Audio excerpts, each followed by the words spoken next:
ولا تصعر خدك للناس ولا تمشي في الأرض مرحا إن الله لا يحب كل مختال فخور وقصد في مشيك واغضض من صوتك إن أنكر الأصوات لصوت الحمير.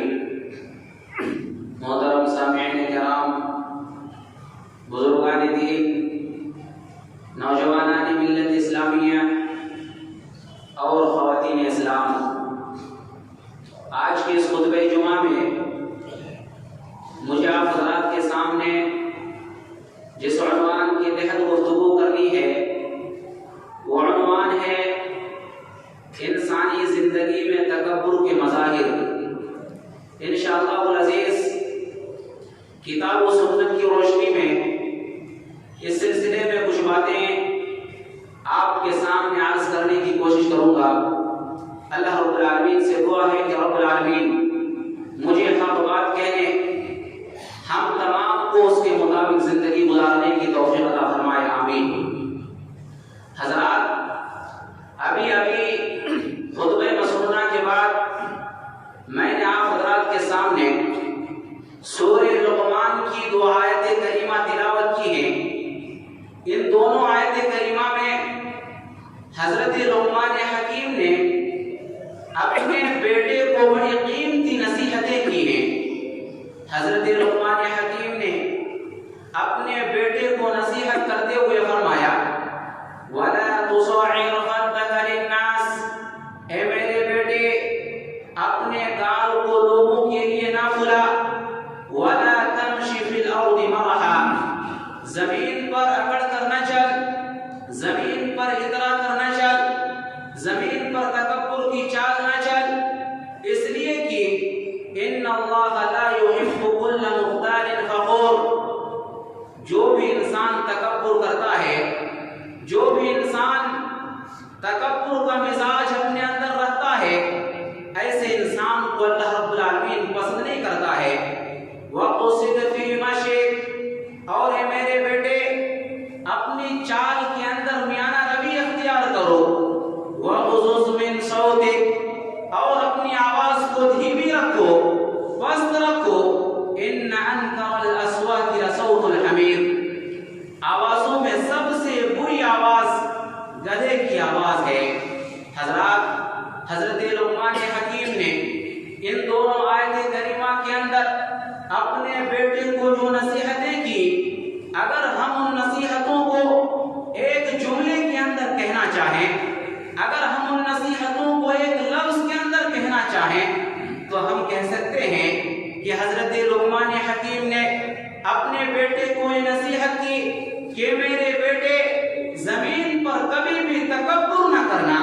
یہ سب تکبر کی مختلف مظاہر ہیں. اپنے گال کو پھلانا، زمین میں اکڑ کر کے چلنا، زمین میں تکبر کی چال چلنا، اپنی چال میں میانہ روی کو اختیار نہ کرنا، اپنی آواز کو بلند کرنا، اپنی آواز کو پست نہ کرنا، یہ سب تکبر کے مختلف مظاہر ہیں. اس وجہ سے حضرت لقمان حکیم نے اپنے بیٹے کو نصیحت کی کہ میرے بیٹے زمین کے اندر کبھی بھی تکبر نہ کرنا.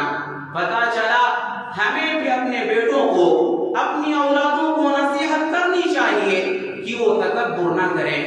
حضرات، تکبر انتہائی مذموم صفت ہے.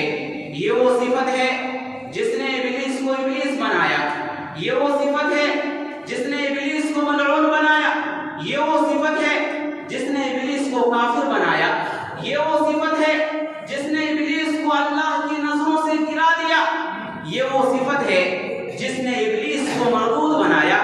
جب اللہ رب العالمین نے حضرت آدم علیہ السلام کو اپنے ہاتھوں سے پیدا کیا، روح پھونکی، تخلیق کے بعد اللہ رب العالمین نے حکم دیا کہ آدم کو سجدہ کرو. فسجدوا الا ابلیس، اللہ کا حکم پا کر کے سارے کے سارے فرشتوں نے حضرت آدم علیہ السلام کو سجدہ کیا سوائے ابلیس کے.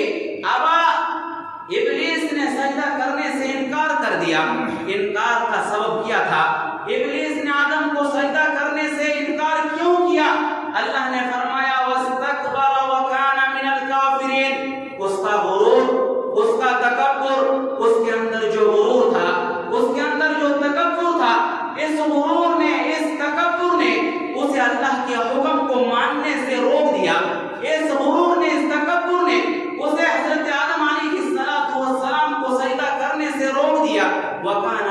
الکافرین، اور وہ کافروں میں سے ہو گیا۔ حضرات، یہ کبریائی، ہر قسم کی بڑائی، یہ اللہ رب العالمین کی شان نشان ہے۔ اللہ رب العالمین کے ناموں میں سے ایک نام ہے المتکبر، اللہ رب العالمین کے ناموں میں سے ایک نام ہے الکبیر، اللہ رب العالمین کے ناموں میں سے ایک نام ہے المتعال۔ اللہ رب العالمین کبریائی والا ہے، اللہ رب العالمین بڑائی والا ہے۔ ہر قسم کی کبریائی، ہر قسم کی بڑائی صرف اور صرف اللہ رب العالمین ہی کو زیب دیتی ہے۔ یہی وجہ ہے کہ اللہ قرآن میں کہتا ہے وَلَهُ الْكِبْرِيَاءُ فِي السَّمَاوَاتِ وَالْأَرْضِ وَهُوَ الْعَزِيزُ الْحَكِيمُ۔ آسمان و زمین کے اندر، آسمان و زمین کے اندر ہر قسم کی کبریائی، ہر قسم کی بڑائی کی مستحق ذات اگر کسی کی ہے تو اللہ رب العالمین کی ذات ہے۔ متکبر انسان گویا کہ اللہ رب العالمین کا اس حق کو چھیننے کی کوشش کرتا ہے۔ یہی وجہ ہے کہ اللہ رب العالمین حدیث قدسی کے اندر متکبر لوگوں کو عذاب جہنم کی وعید سناتا ہے۔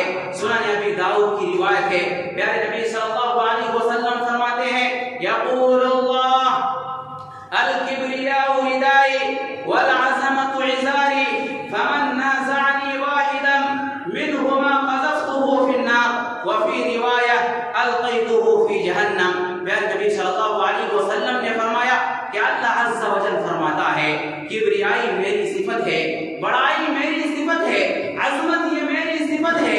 جو بھی بندہ مجھ سے ان صفت کو چھیننے کی کوشش کرے گا، جو بھی بندہ ان صفتوں کو اختیار کرنے کی کوشش کرے گا، قذفتہ فی النار، میں ایسے بندے کو ضرور سزا دوں گا، میں ایسے بندے کو جہنم کی آگ کے اندر دھکیل دوں گا۔ اور دوسری روایت کے الفاظ ہیں القیتہ فی جہنم، میں ایسے بندے کو، میں ایسے انسان کو جہنم کے اندر ڈال دوں گا۔ حضرات، اہل علم نے تکبر کی 3 قسمیں بیان کی ہیں۔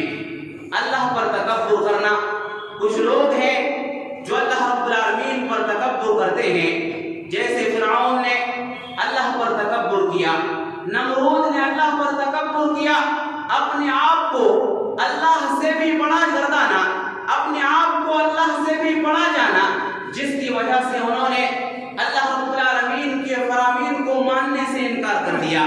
تکبر کی دوسری قسم ہے رسول اکرم صلی اللہ علیہ وسلم پر تکبر کرنا، جیسے کفار و مشرکین نے رسول اکرم صلی اللہ علیہ وسلم کے اوپر تکبر کیا، اور اس تکبر کا نتیجہ یہ ہوا کہ انہوں نے رسول اکرم صلی اللہ علیہ وسلم کی شخصیت کے مقابلے میں اپنی شخصیت کو اچھا جانا اور پیارے نبی صلی اللہ علیہ وسلم کی باتوں کو ماننے سے انکار کر دیا۔ صحیح مسلم کی روایت ہے، ایک آدمی رسول اکرم صلی اللہ علیہ وسلم کے پاس بائیں ہاتھ سے کھا رہا تھا۔ پیارے نبی صلی اللہ علیہ وسلم نے دیکھا، نصیحت کی، یا اللہ کے بندے کل بیمینک، اپنے دائیں ہاتھ سے کھا لے، رائٹ ہینڈ کو کھانے میں استعمال کر لے، یہ تیرے لیے بہتر ہے۔ اس انسان نے کہا لا استطیع، میں آپ کی بات مان لو، اس سلسلے میں آپ کی فرما برداری کر لوں، یہ ہمارے لیے مناسب نہیں ہے۔ پیارے نبی صلی اللہ علیہ وسلم نے فرمایا لستطاعت، اللہ کرے تو اس کی استطاعت نہ رکھے، ما منعه الا الکبر۔ پیارے نبی صلی اللہ علیہ وسلم نے فرمایا کہ تکبر نے، غرور نے اس انسان کو میری بات ماننے سے روک دیا۔ راوی حدیث کہتے ہیں جیسے کہ اس انسان نے پیارے نبی صلی اللہ علیہ وسلم کے حکم سے روگردانی کی، حکم سے منہ موڑا، پیارے نبی صلی اللہ علیہ وسلم کی بات نہ مانی، اس انسان کا ہاتھ شل ہو گیا۔ مرتے دم تک اس انسان نے اپنے ہاتھ کو، اپنے دائیں ہاتھ کو اپنے منہ تک نہیں اٹھا پایا۔ حضرات، پتہ یہ چلا کہ کفار و مشرکین پیارے نبی صلی اللہ علیہ وسلم کے اوپر تکبر کیا کرتے تھے، اپنی شخصیت کو پیارے نبی صلی اللہ علیہ وسلم کی شخصیت کے مقابلے میں اچھا تصور کیا کرتے تھے۔ حضرات، یہ تکبر کی دوسری قسم ہے۔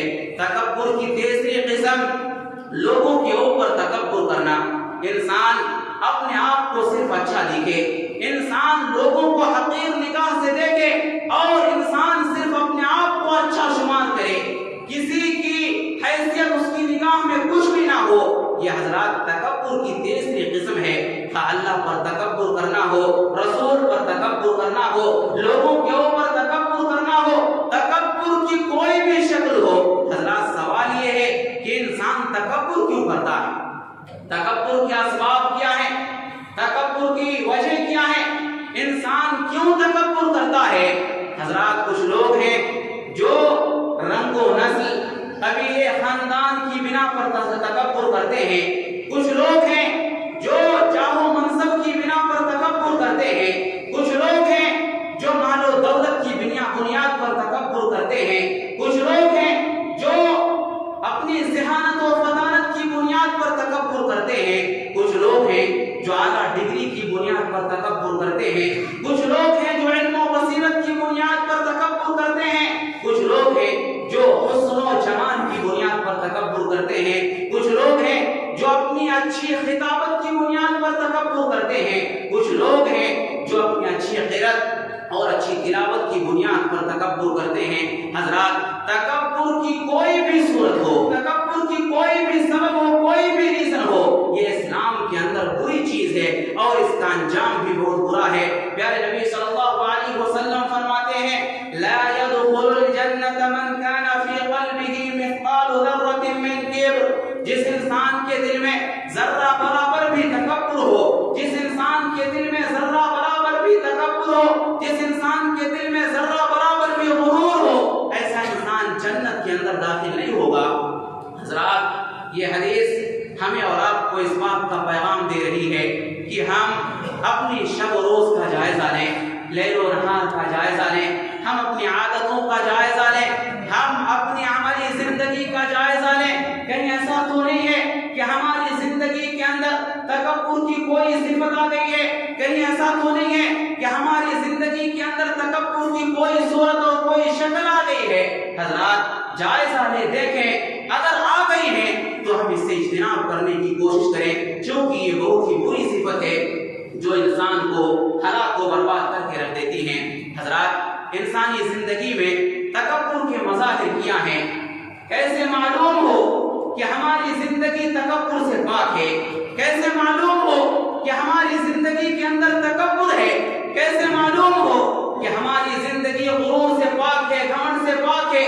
حضرات معلوم کرنے کے کچھ عادتیں ہیں، کچھ اوصاف ہیں کہ اگر یہ عادتیں، یہ صفتیں، اگر ان میں سے کوئی چیز کسی انسان کے اندر پائی جاتی ہے تو یہ اس بات کی دلیل ہے کہ وہ انسان متکبر مزاج ہے، اس انسان کے اندر تکبر کی صفت پائی جاتی ہے، اور اگر ان صفتوں سے کسی انسان کی زندگی خالی ہے تو یہ اس بات کی دلیل ہے کہ وہ انسان متکبر مزاج نہیں ہے، اس انسان کی زندگی میں تکبر نہیں ہے۔ حضرات آئیے سنتے ہیں وہ صفتیں کون کون سی ہیں کہ جن کے نتیجے میں ہم یہ پتہ لگا سکتے ہیں کہ کون متکبر ہے، کس کی زندگی میں تکبر ہے اور کس کی زندگی میں تکبر نہیں ہے۔ حضرات سب سے پہلی صفت خود پسندی ہے۔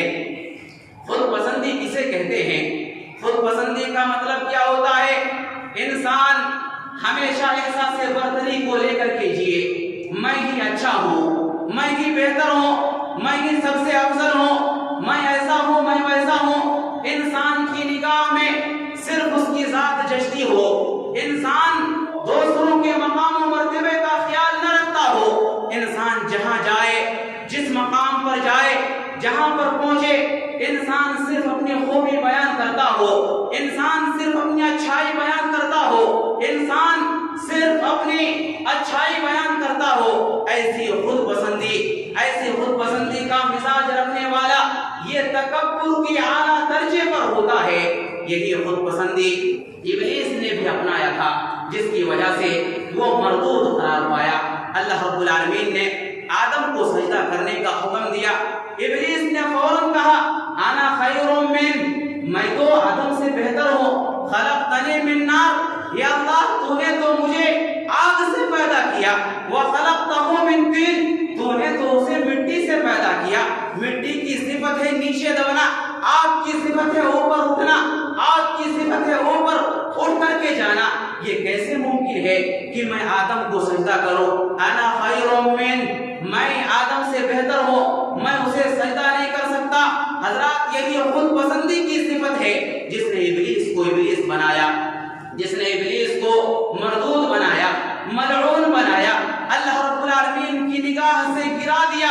پیارے نبی صلی اللہ علیہ وسلم فرماتے ہیں، سنن بیہقی کی روایت ہے، ثلاث مہلکات، تین چیزیں ایسی ہیں جو انسان کو ہلاک و برباد کر کے رکھ دیتی ہیں، تین چیزیں ایسی ہیں جو انسان کو ہلاک و برباد کر کے رکھ دیتی ہیں۔ شح مطاع، سب سے پہلی چیز ہوس پرستی ہے، انسان بوڑھا ہے لیکن اس کے باوجود ہوس پرستی ہے۔ وہوى متبع، دوسری چیز خواہش نفس کی غلامی ہے، انسان زندگی کے ہر موڑ پر خواہش نفس کی غلامی کرتا ہے، نفس جیسا کہتا ہے انسان اسی انداز سے زندگی گزارتا ہے۔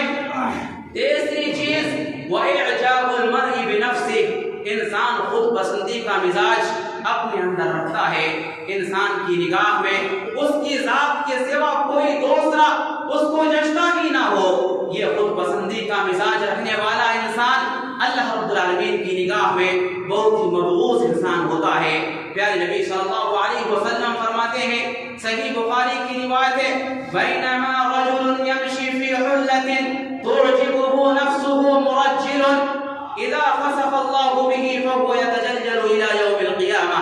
پیارے نبی صلی اللہ علیہ وسلم نے فرمایا، اسی اثنا میں کہ ایک انسان اپنے بڑے بڑے بالوں کے ساتھ، اپنے خوبصورت بالوں کے اندر کنگا کر کے، خوبصورت لباس زیب تن کر کے زمین میں چل رہا تھا، اسی درمیان وہ خود پسندی میں مبتلا ہو گیا۔ اذا خسف اللہ بہ، نتیجہ یہ ہوا کہ اللہ رب العالمین نے اس انسان کو زمین کے اندر دھسا دیا۔ فهو يتجلجل الى يوم القیامہ، پیارے نبی فرماتے ہیں کہ وہ انسان قیامت تک زمین کے اندر دھستا چلا جائے گا۔ حضرات یہ خود پسندی کی صفت یہ کوئی اچھی صفت نہیں ہے۔ انسان ہمیشہ یہ کہتا ہے میں ہی اچھا ہوں، میں ہی قابل ہوں، میں ہی بہت بڑا صلاحیت مند ہوں، میں ایسا ہوں ویسا ہوں۔ حضرات یہ چیز انسان کے لیے اچھی چیز نہیں ہے۔ اگر یہ چیزیں انسان کی زندگی میں ہے تو انسان کو سمجھ لینا چاہیے کہ اس کی زندگی میں تکبر کی ایک صفت ہے جس سے اس کو اجتناب کرنا چاہیے۔ اسی طرح سے حضرات تکبر کے مظاہر میں سے دوسرا مظہر، تکبر کے اوصاف میں سے دوسری صفت یہ ہے کہ انسان ہمیشہ اپنی زندگی میں میں کہتا رہے، انسان ہمیشہ میں کی صفت کو اختیار کر لے، انانیت کی صفت کو اختیار کر لے۔ یہ میری رائے ہے، یہ میرا مشورہ ہے، میری رائے ہی چلنا، میرا مشورہ ہی چلنا، میری رائے کے مقابلے میں کسی کی رائے کی کوئی حیثیت نہیں، میرے مشورے کے مقابلے میں کسی کے مشورے کی کوئی حیثیت نہیں۔ حضرات جو انسان ہمیشہ اپنی زندگی میں کہتا ہے اس انسان کی زندگی میں بھی تکبر کی ایک صفت پائی جاتی ہے۔ یہ میری گاڑی ہے، یہ میرا گھر ہے، یہ میری تجوری ہے، یہ میری تجارت ہے، یہ میری زمین ہے، یہ میرا کاروبار ہے۔ جو انسان ہمیشہ اپنی زندگی میں کی صفت کو اختیار کرتا ہے، حضرات اس انسان کو یاد رکھنا چاہیے کہ اس انسان کی زندگی میں تکبر کی ایک صفت آ گئی ہے۔ اور حضرات انسان کو یہ بات بھی یاد رکھنی چاہیے کہ یہ فرعونی صفت ہے۔ فرعون ہمیشہ اپنی زندگی میں کہا کرتا تھا، انا ربکم الاعلی، میں تمہارا سب سے بڑا رب ہوں۔ فرعون کہا کرتا تھا، الیس لی ملک مصر وهذه الانہار تجری من تحتی۔ فرعون کہا کرتا تھا، اے لوگوں بتاؤ مصر کی سرزمین کس کی ہے، مصر کی سلطنت کس کی ہے، مصر کی حکومت کس کی ہے، مصر کے اندر جو نہریں جاری ہیں یہ نہریں کس کی ہیں، مصر کے اندر جو محلات ہیں محلات کس کے ہیں۔ فرعون کہا کرتا تھا مصر کی سرزمین میری ہے، مصر کی حکومت میری ہے، مصر کی سلطنت میری ہے، مصر کے اندر جو نہریں ہیں یہ نہریں میری ہیں، مصر کے اندر جو محلات ہیں یہ محلات میری ہیں۔ حضرات ہمیشہ میں کرنا یہ فرعونی صفت ہے، انسان کو اس سے اجتناب کرنا چاہیے۔ حضرات ضرورت ہے، بھلائی اسی میں ہے، کامیابی اسی میں ہے کہ ہم قبر میں دفن ہونے سے پہلے اپنی آنا کو قبر کے اندر دفن کر دیں، ہم مٹی کے اندر دفن ہونے سے پہلے ہم اپنی آنا کو ذبح کر کے مٹی کے اندر دفن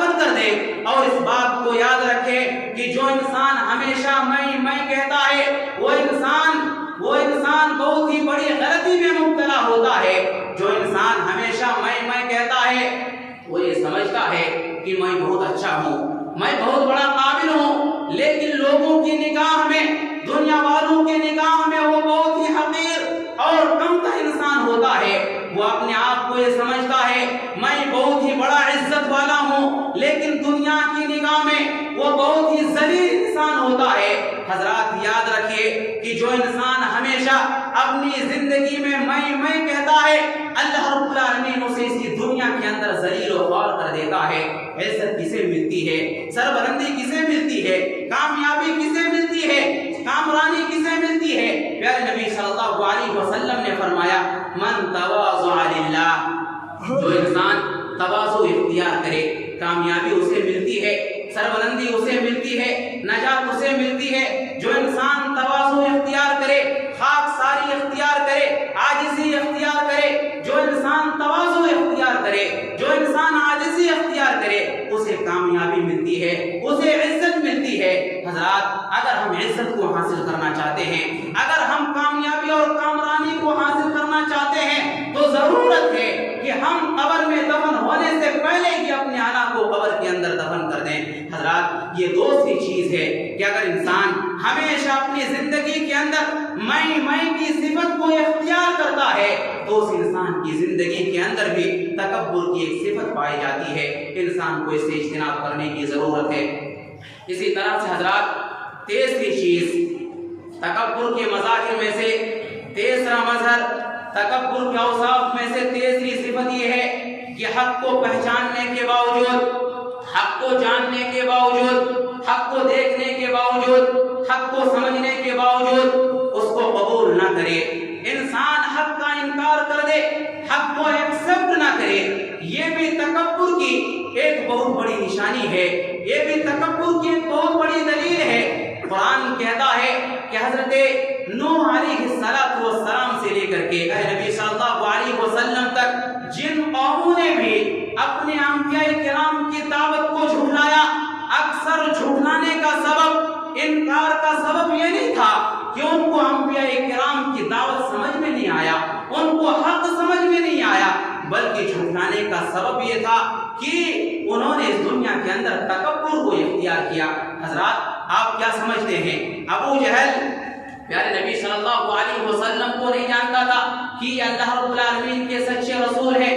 کیا آپ یہ سمجھتے ہیں کہ ابو لہب کو یہ نہیں معلوم تھا کہ اللہ کے نبی صلی اللہ علیہ وسلم اللہ کے سچے رسول ہیں؟ کیا کفار مکہ کو یہ نہیں معلوم تھا کہ پیارے نبی صلی اللہ علیہ وسلم اللہ کے سچے رسول ہیں؟ حضرات معلوم تھا، 100% یقین تھا کہ پیارے نبی صلی اللہ علیہ وسلم اللہ کے سچے رسول ہیں، اللہ کے سچے نبی ہیں، لیکن اس کے باوجود انہوں نے انکار کر دیا، جھٹلا دیا۔ کیوں؟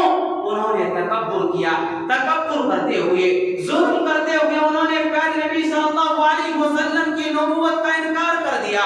قرآن کہتا ہے وَجَحَدُوا بِهَا وَاسْتَيْقَنَتْهَا أَنفُسُهُمْ ظُلْمًا وَعُلُوًّا، انہوں نے پیارے نبی صلی اللہ علیہ وسلم کا انکار کر دیا، اس کے باوجود کہ اس کا دل حق کو حق ہونے کا یقین کر چکا تھا، اس کا دل اس بات کو تسلیم کر چکا تھا کہ یہ حق ہے، لیکن اس کے باوجود انہوں نے انکار کر دیا۔ حضرات پتہ یہ چلا قبول حق کی راہ میں بہت بڑی رکاوٹ تکبر ہے۔ اگر انسان کی زندگی میں تکبر ہے تو انسان حق کو اختیار نہیں کر سکتا، انسان حق کا انکار کر دیتا ہے۔ صحیح مسلم کی حدیث ہے، ایک انسان پیارے نبی صلی اللہ علیہ وسلم کی خدمت میں حاضر ہوا، کہا یا رسول اللہ، یا اللہ کے رسول صلی اللہ علیہ وسلم، ایک انسان چاہتا ہے کہ وہ اچھا لباس پہنے، اچھے جوتے اور اچھے چپل پہنے، ایک انسان خوبصورت بن کر کے رہنا چاہتا ہے، کیا یہ بھی تکبر ہے؟ پیارے نبی صلی اللہ علیہ وسلم نے فرمایا نہیں، یہ تکبر نہیں ہے۔ اچھا لباس پہننا، اچھا لباس زیب تن کرنا، اچھے جوتے کا استعمال کرنا یہ تکبر کی نشانی نہیں ہے، بلکہ یہ بہت ہی اچھی چیز ہے۔ ان اللہ جمیل یحب الجمال، اللہ رب العالمین تو خوبصورت ہے اور اللہ رب العالمین خوبصورتی کو پسند کرتا ہے۔ تکبر کیا ہے؟ پیارے نبی صلی اللہ علیہ وسلم نے فرمایا الکبر بطر الحق وغمط الناس، تکبر یہ ہے کہ انسان حق بات کو جھٹلا دے، تکبر یہ ہے کہ انسان لوگوں کو حقیر سمجھے۔ اسی طرح سے مسند احمد کی روایت ہے، پیارے نبی صلی اللہ علیہ وسلم فرماتے ہیں کہ حضرت نوح علیہ السلام نے انتقال سے پہلے اپنے بیٹوں کو دو چیزوں کی نصیحت کی۔ نوح علیہ السلام نے اپنے بیٹے کو دو باتوں کی نصیحت کی اور دو چیزوں سے منع فرمایا۔ نوح علیہ السلام نے اپنے بیٹے سے مخاطب ہو کر کے فرمایا، اے میرے بیٹے، میں تمہیں لا الہ الا اللہ پڑھتے رہنے کا حکم دیتا ہوں۔ کیوں؟ لا الہ الا اللہ کی عظمت کیا ہے، لا الہ الا اللہ کی شان کیا ہے، لا الہ الا اللہ کا مقام کیا ہے۔ پیارے نبی صلی اللہ علیہ وسلم فرماتے ہیں کہ نوح علیہ السلام نے فرمایا کہ اگر ساتوں زمین کو اور ساتوں آسمانوں کو ترازو کے ایک پردے میں رکھ دیا جائے اور لا الہ الا اللہ کو ترازو کے دوسرے پردے میں رکھ دیا جائے تو لا الہ الا اللہ والا پردہ بھاری ہو جائے گا، لا الہ الا اللہ والا پردہ وزنی ہو جائے گا۔ اس لیے میرے بیٹے، میں تمہیں لا الہ الا اللہ پڑھنے کا حکم دیتا ہوں، وسبحان اللہ وبحمدہ، اور میں تمہیں سبحان اللہ وبحمدہ پڑھنے کا حکم دیتا ہوں، فإنها صلاة كل شيء، اس لیے کہ یہ ہر چیز کی دعا ہے، وبها يرزق الخلق، اور اسی کے ذریعے مخلوقات کو روزیاں دی جاتی ہیں۔ حضرات، ان دو باتوں کا حکم حضرت نوح علیہ السلام نے اپنے بیٹوں کو دیا اور دو باتوں سے منع فرمایا۔ سب سے پہلی چیز شرک ہے اور دوسری چیز کبر ہے۔ صحابہ کرام نے فرمایا، یا رسول اللہ، یا اللہ کے رسول صلی اللہ علیہ وسلم، ہم شرک تو جانتے ہیں لیکن یہ کبر کیا چیز ہے، تکبر کیا چیز ہے؟ تو پیارے نبی صلی اللہ علیہ وسلم نے فرمایا، الکبر سفہ الحق وغمس الناس۔ پیارے نبی صلی اللہ علیہ وسلم نے فرمایا کہ تکبر یہ ہے، کبر یہ ہے، غرور یہ ہے کہ انسان حق بات کا انکار کر دے، حق بات کو ماننے سے انکار کر دے۔ اور اسی طرح دوسری چیز کبر یہ ہے، تکبر یہ ہے کہ انسان لوگوں کو حقیر سمجھے۔ تو حضرات، اگر کوئی انسان اپنی زندگی میں حق بات کو ایکسپٹ نہیں کرتا، جاننے کے باوجود، سمجھنے کے باوجود حق کا انکار کر دیتا ہے، وہ انسان متکبر انسان ہوتا ہے۔ اگر کوئی انسان لوگوں کو حقیر سمجھتا ہے، تحقیرانہ نگاہ سے دیکھتا ہے، تو حضرات وہ بھی انسان متکبر ہے، اس کے اندر بھی تکبر کی ایک صفت آ گئی ہے۔ حضرات، وقت ہو چکا ہے، باتیں اور بہت زیادہ تھی، انشاءاللہ العزیز آئندہ جمعہ کے اندر بھی اسی تعلق سے کچھ باتیں مزید آپ کے سامنے ذکر کی جائیں گی۔ آخر میں ہم اللہ رب العالمین سے دعا کرتے ہیں کہ اللہ تو ہم تمام لوگوں کو تکبر جیسی مذموم صفت سے بچنے کی توفیق عطا فرما۔ یا اللہ تو ہم تمام لوگوں کو کتاب اللہ اور سنت رسول اللہ کے مطابق زندگی گزارنے کی توفیق عطا فرما۔ یا اللہ ہم میں سے جو مقروض ہیں انہیں قرض کی ادائیگی کے اسباب مہیا فرما۔ یا اللہ ہم میں سے جو بیمار ہیں انہیں شفا کامل عاجل عطا فرما۔ یا اللہ ہم جب تک جئیں ایمان و اسلام پر جئیں، جب ہمارا خاتمہ ہو تو ایمان باللہ پر ہو۔ بارک اللہ لنا ولکم فی القرآن المجید ورفعنی وإیاکم بالآیات والذکر الحمید، انہ تعالی جواد کریم ملک ضرور۔